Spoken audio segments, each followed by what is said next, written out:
Hey, it's Garage Quest, and today we're talking about role-playing. And two.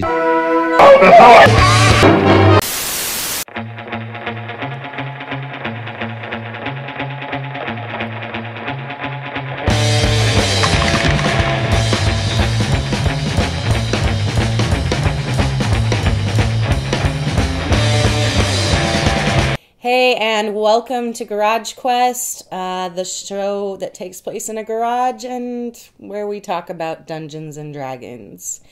I'm your host, May McDonough. With me, as always, is my co-host, Rusty. And my adventuring group is back. So I have my brother, Ryan. I almost forgot your name, Brother Ryan. You were going to say Brian, weren't you? I might... Yeah, and then this is Brian, right here. Sorry. Master of puns. Playing the role of Brian today will be Brian. Yeah. So Wait, I thought I was Brian. Today we are all here together because today we're talking about role-playing. I wanted to bring in the group I play with every week because I think it's a really great role-playing group. So let me just throw it out. What is role-playing, first of all? Someone want to... Yeah, it's when you play a role. Very literally. That's No, true. but I mean, simply, it's just if you put yourself in somebody else's shoes and you act as if. You know, it's acting at its core. And I actually think role-playing is highly underrepresented in the role-playing game community. Yeah. Like, most of the media that you see online is about optimization and power gaming. Yeah. And lore. Yeah. It's not about the most important side of RPGs, which two of the three words in that acronym are role-playing. Yeah. All right? We all used to do this when we were kids. Yeah. We'd play the role of somebody we imagined. We'd play house, we'd play doctor, Yeah. we'd play firefighter or whatever. You know? Cowboys and engines. So, in a way, RPGs are like an adult way of, like, reverting to that, like, very simple state of bliss. Yeah. I mean, I still, when I'm alone, pretend a little bit. I don't normally admit that, but I like imagining that I'm, better or more interesting than I am. I like imagining that, too. Yeah. Sure you do.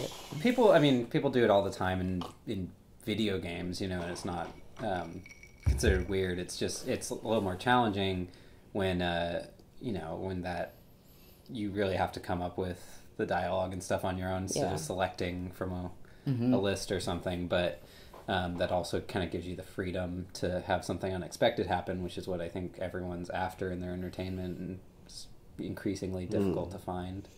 Yeah, and I want to put out there that this can be an intimidating part of the game, I think, If you're not used to it. Yeah, to people who haven't played. Actually, there's a lot of elements of D&D that sound intimidating to someone who hasn't played before. There's paperwork, there's all this stuff, but I honestly think it's the role-playing aspect that might be the most intimidating to some people because it's kind of like performing, and that is puts people on the spot. It's the only thing that's subjected to stage fright, which most humans actually have, But we are with friends. That's okay. I forgive you. You are with your friends, hopefully, or you're making friends. And honestly, if the role play isn't going somewhere, you don't have anything to say. You just don't say anything. So there's not. It's low stakes. Yeah, low stakes. Yeah. No pressure. Yeah. So what makes a good role player? I wonder this all the time. I know one thing I wonder whenever I kind of go out on a limb and start role playing a lot. I sometimes in my head I'll be like, am I annoying everybody? To what degree is everyone else like, let's move on and get to the fighting or whatever. Yeah. And I guess you just have to read the room in that regard. But I guess you can always go back to the acting and improv basics of listening and yes and all that stuff, where it's like a good role player commits to what their character is thinking while accepting that other people's characters are in their control, and then just reacting to that the way their character would. Yeah, I think also it's important to know that the yes and concept, which is an improv concept, but the yes and concept definitely does work, but it doesn't have to mean that you actually agree to everything someone else is saying. It just means take what they're saying and build upon it. Yeah. If, Rusty's character proposes something, instead of just saying, no, I don't want to, which, maybe once in a while used sparsely can still be cool for your character. But in general, say, what about this? Because I'm not sure what you're proposing is going to function, because what about this and that and this and the other thing? It's just, it's participating in the world of pretend that everyone is kind of creating. For sure. I think that's a really good point, because participation is like the main thing, because like if you're in character or whatever, like being actively involved with what's going on within the group and within the plot of the thing, being engaged and just being involved with the story. Just put your 2 cents in, but not you as a player, you as a character, So again, putting yourself into the person that you're portraying shoes and being like, well, what would they think about this? And then adding into the story with that little bit. Wondering what your character would do is integral, because you have this cast of characters, and they're going to slowly learn which characters they interact best with. And that's how you get really good role-playing happening. If your character is, for instance, my character is a really selfish character and kind of not thinking about how their actions are affecting anyone. Your character is a selfish character? Yeah. Okay. So, but there is, for instance, one of your characters, Shump, was such a lovable guy, and you were dumb enough, not correct, right? He's supposed to be dumb, not to notice when I was shrugging you off, and it slowly kind of broke down my character's layers, and we became friends, ultimately realizing we were brother and sister, but that's another story. Oh, yeah. In real life, too. Yeah. Oh, the lore goes deep. Yeah. So deep. But, and there have been moments throughout our campaign where I feel like my character's been close with each of you for a period of time, because of choices everyone made while they were role-playing, and so I think commitment to character is really... I think you actually just stumbled upon one of the most important elements of role-playing in the gaming experience, and that is, because of choices you made, my character was more involved with your character. And that's it. Just like in reality, like the role-playing game experience is heightened. It's more realistic, more engaging when what unfolds is actually a reflection of the player character's choices. Yeah. And I think that's something important that not only player characters need to realize, but DMs really need to internalize. Well, I was going to say, kind of like playing on how we were talking about it's maybe an underrepresented portion of the D&D experience is role-playing, especially from a new person's perspective. Like, you come in and you got to, like, look at all these stats and, like, build your character. And character building for a new person is, I mean, let's face it, it's very overwhelming, and I'm sure scares a lot of people away from the get. There's like algebra and Yes. And well, like, you have to go back, and assuming you have a book, you have to go back and then forth. So what I'm saying is that for how unapproachable the whole character building process is, I think it's easy to overlook character development. And there's a lot of things in the book that can help you with character development, as far as like... I mean, it's basically generalities, like you have elves that are supposed to be old and wise, but at the same time youthful, and you can get a lot of character traits from your class, from your race, from your background, and all these kinds of things. But picking those things, knowing that you're going to be involved in role play to actually be that person, I think that's where a lot of the magic can happen. It's easy to miss when you're building your character. Yeah, I think that's true. So, do you guys think there's such a thing as overcommitment to your character in roleplay? I think like something that probably a lot of people run into is the situation where a character the character wouldn't want to go on the adventure that everyone's going on. And if you just totally, literally commit to your first conception of the character, you can like kill the fun for everybody. Yeah. But one thing I've found when I've run in that situation is to like this. I guess this gets back to the yes and kind of principle, which is it can actually be kind of interesting then if you think, well, what would make my character want to do this? What's true to my character? Yeah, so sometimes it's like my character's totally selfish and we're just going to rescue somebody. You could just be like, I'm not interested, I'm not going to do it. Or you could be like, how can I make some money off of this situation? Like imposing your will as a character into the storyline. Yeah. You know, I've used the analogy before that like role-playing is like jazz. Jazz. Role-playing is like jazz without that little click on the table. Sorry, guys. But now can you do it without explaining the little click? And without her laughing at you explaining it. Can you do it without being pretentious? Cool. So I've said this a couple times before. But role-playing is like jazz, right?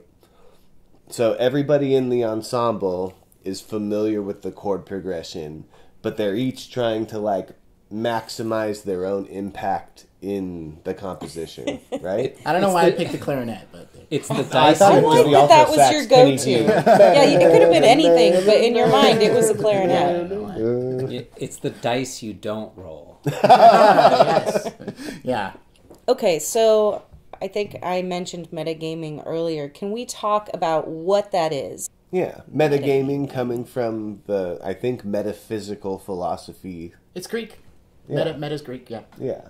I don't know what it is. I've been pretending to know this whole time.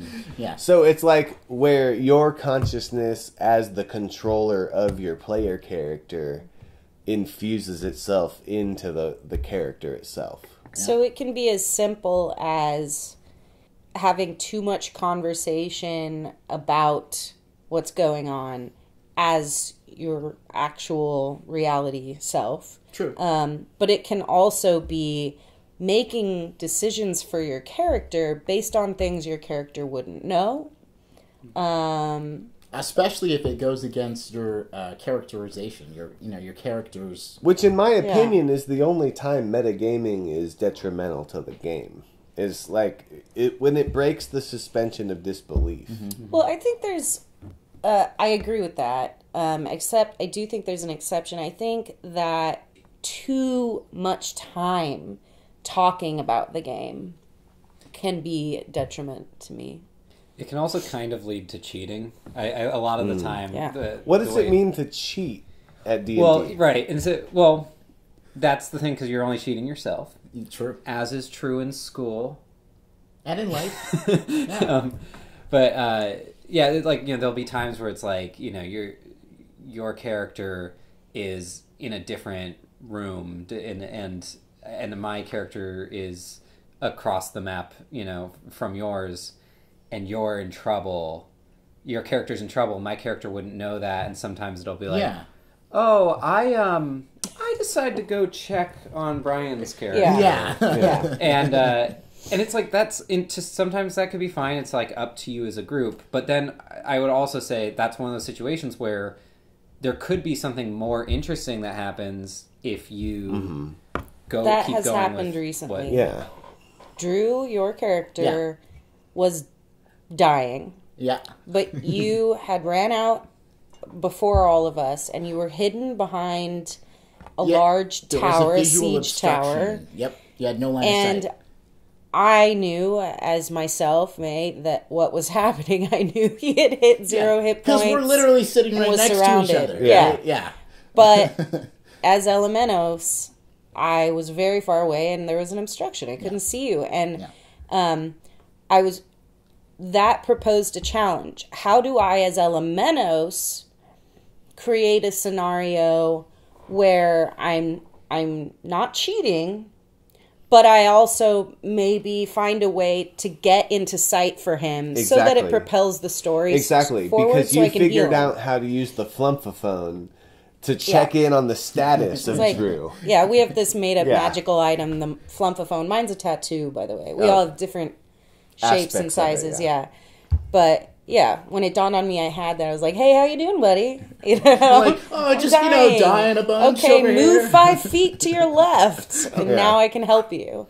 But if I had just said, "Hey, Brian, if you move out from behind that obstruction, I'll be able to see you and then help you," it just dampens the power of the game, but and also, like you said, cuts off other strange options. But knowing where that line is helped guide your role playing to make the story really good. Yeah, because ultimately I did metagame a little. Because in every work of fiction, there's always that little coincidence, you know, that happens that like perfectly aligns and that saves the day. Even in real life, though, you know, like, you know, I'm an only child of a single mother, so like if I'm fucking up, somehow my mom just knows, and that's like a real thing in life, you know. And there's not a way to account for that with dice.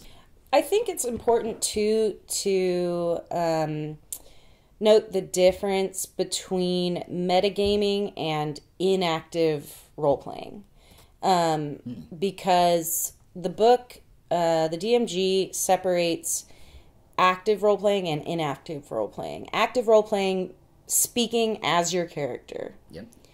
Inactive role-playing, describing your character, or what your character's doing. So if the DM says, you receive a note, and you open it up, and only you can read it, because it's in Elvish, and you're the only one who speaks Elvish. That's not true. Everyone speaks Elvish. So let's say it's in Primordial or something.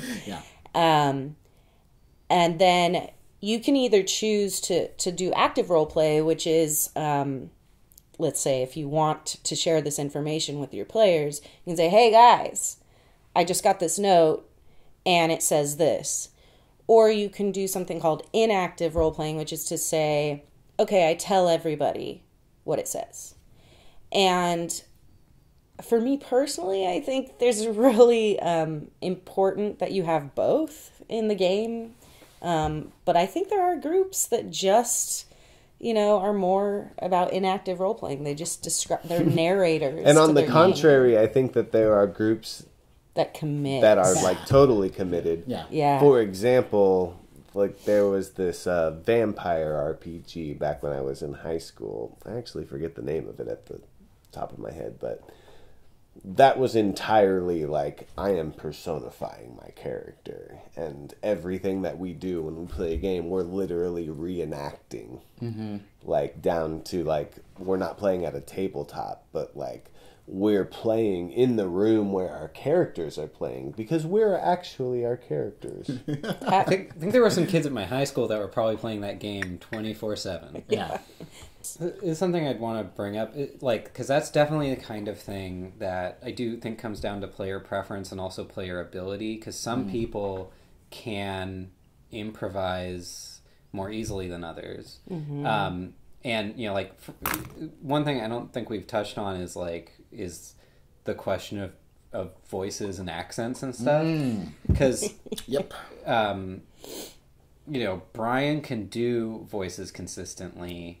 I can't keep the same voice going, you know, for a long period And of time. I can't even start a voice. So it's like I have to just say most things the way I would say it, but then I'll like try to say it the way my character would, but it's still in my voice. I can't just lower my voice consistently or like do an accent.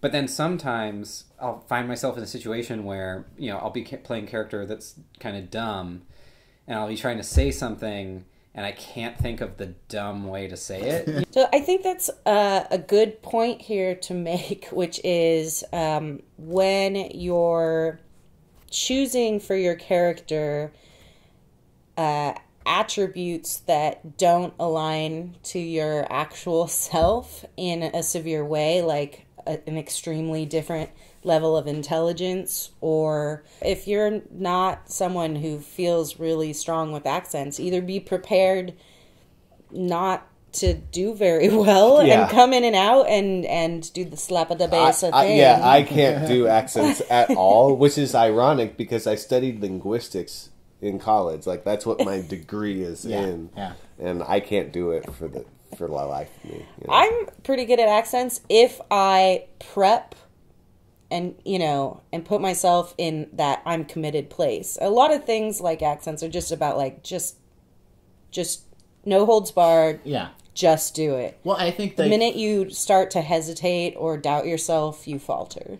I think there's 2 points to be made about that, which is one, for me, like as far as like picking a voice or a vernacular or accent or whatever, I always like to find like a key thing. Like this one guy, I'm like, okay, it's basically Liam Neeson, but if he was, whatever, just find like some kind of rock of something that you can stick to and go back to. But the other point is that sometimes no accent or like a weird accent, it's okay. It's Faerun. Like maybe that's a real thing here. Yeah. And it's not a real place. We don't know what they sound like to begin with. Yeah. I think it's an inclination for a lot of people to either go commoners sound British, sure, and and then we go maybe to the island, the outer isles like Scotland and Ireland for poorer or more pirate like characters. But I think that's just because the community and the lore of D&D is so based in either British lore or inspired by things like Lord of the Rings Tolkien, and that, So it's that's a mindset that we just do as people, but that's not true of this world. It's another world. It's not even our planet. Yeah. So, but yeah, you're free to do what you want. Just know that when you make those choices, you need to decide for yourself. If you make a choice for an accent or an intelligence difference, choose ahead of time. How committed to this am I going to be? How much do I want to prep for this? And that can really save you some difficulty in the long run.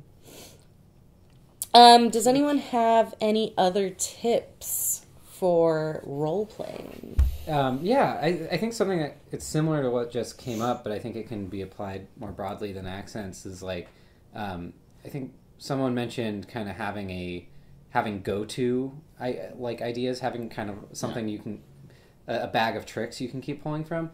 I've found that like one of the things that makes a character hard to role play is if they're too complicated, and that can be really it's hard to nail. But basically, the more simple your character can be complex. But if you have a few simplified ideas of how they behave, that can help you know how they interact with people. So like, you might have a character. I have a character we've mentioned that's kind of dumb, and he's got like a whole backstory and a bunch of different things he wants. But a lot of times I'm thinking, I might be thinking, okay, he's dumb. So what would a dumb person say in the situation? Instead of thinking, what would someone who's got father issues and like all this complicated stuff. Yeah.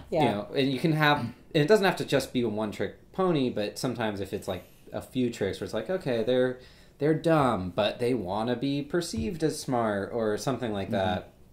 Because I think when I've had trouble making a character like actually come out to the group, it's usually because it was too complicated what I was trying to convey. I think my character who was one of the merry men basically, and is an anarchist scout. With him for a long time I felt like he didn't have much of a personality, and then eventually I started to focus on the anarchist kind of thing and think like, it just ended up being making jokes about the the 99%. Established. Well, like yeah, and Yeah. he just does everything. The great success about what you did with Scout, especially in the past couple of levels, is that you really did like only focus on these 2 or 3 elements of Scout's personality. So every time the scenario presented itself, Scout reacted in one of these ways. You know, it's like, well, how does this situation reflect on the common folk? Yeah.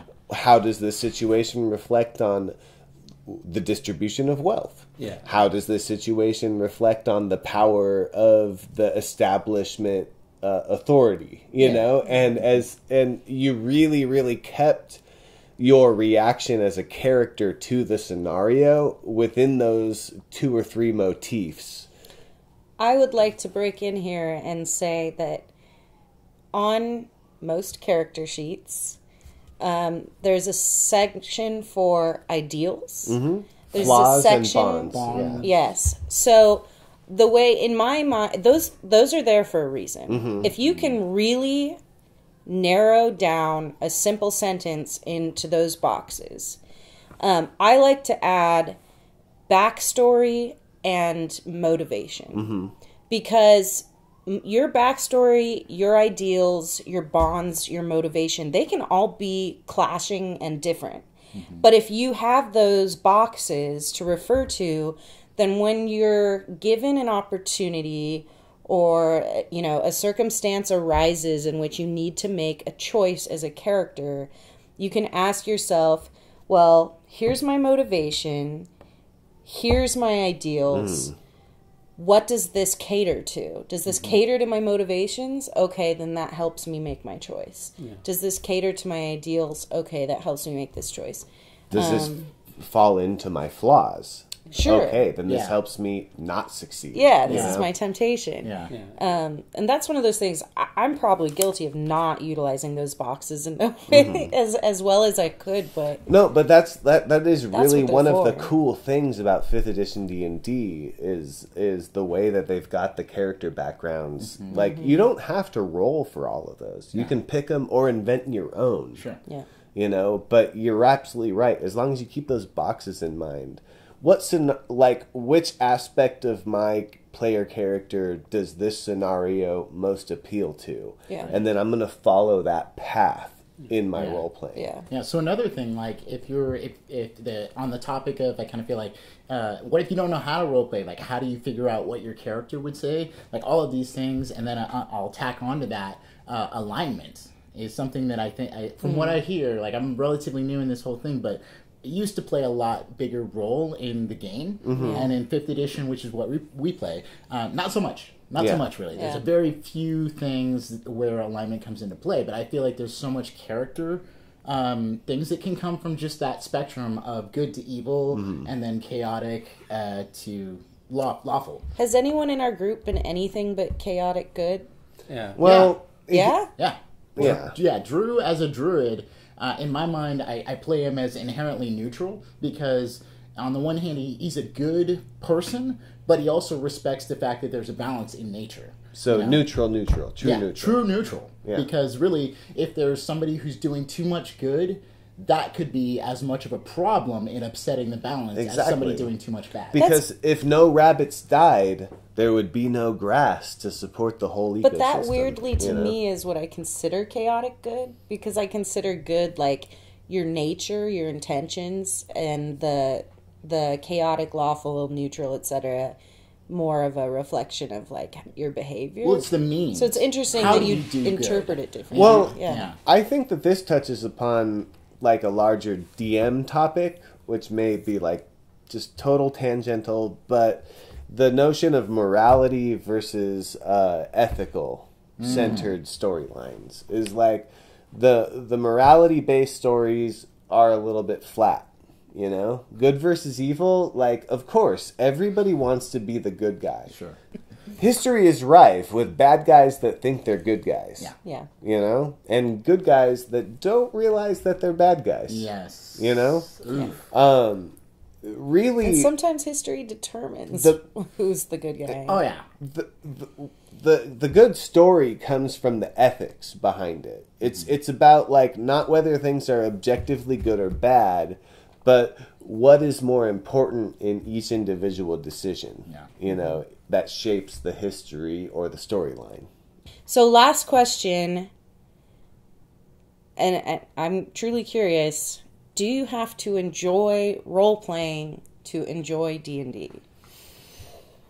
You don't have That's a good question. I don't think you have to do any. I mean, yeah, you could definitely quietly, just like, if you, especially if you work that into your character, you're like, he's mute and he's mute and straightforward, and so wake me up when the fight happens, or you can still like True. explore the map and stuff. Like, I don't see any reason why you'd have to enjoy that. Yeah, it's just. I think you should just know what you want. You absolutely do not have to enjoy role playing, but you have to give it a go. So since we've had two to that direction, I'm gonna have to take the counterpoint and be like, to me, asking, do you have to enjoy role playing to enjoy D&D is like saying, do you have to enjoy the taste of beer to get drunk? And it's like, well, not really, not really. But it sure as fuck helps. It sure helps. There are choices and interactions you have to make in free time that kind of rely on role playing. Mm-hmm. But again, you can just describe it. But I do think that there's character commitment to come back to some keywords for this episode. At the very least, you've got to put your own consciousness inside of those constraints of the game. Yeah. So even at the most foundational level, there is a certain abstraction to your consciousness that is, in essence, role-playing. Yeah. Otherwise, you have that Pete Holmes sketch where he says he wants to just lay back and take it all in, Link in description or no? Oh, sure. I can do that. I love Pete. All right. Any final words from everybody? I feel like I have one. Just because... That's two. I don't know. I guess just because... people who are really great at role-playing, and you already are well-versed in that, I think you're going to love D&D if you don't already play it. If you do play it, I'm willing to bet that it's one of the things that you have the most fun with, like we do. But if you're just coming into it and you're unsure, those are the people that I would want to talk to because, I think that you can have fun, and I believe that it is a form of therapy, like with your friends, and it's super fun, and it's like tabletop, and there's so much to be gained from it. So if you're nervous about that, keep in mind that you are playing with your friends, so it's just like, like when you go to the movies or whatever, and you like do movie quotes, or like whatever you do with your friends to like have fun, it's like that. It's not necessarily, you don't have to perform, it's not for an audience, it's not going down in the history books. It's just a thing that you do. It's like banter with your friends, but in the context of the book. So try it out. It's fun. All right. Well, I think we've nailed role-playing. If you have any tips for role-playing, feel free to comment below. I'd love to hear them. And, please subscribe. This is Garage Quest, and I hope you enjoyed it. Bye. Goodbye.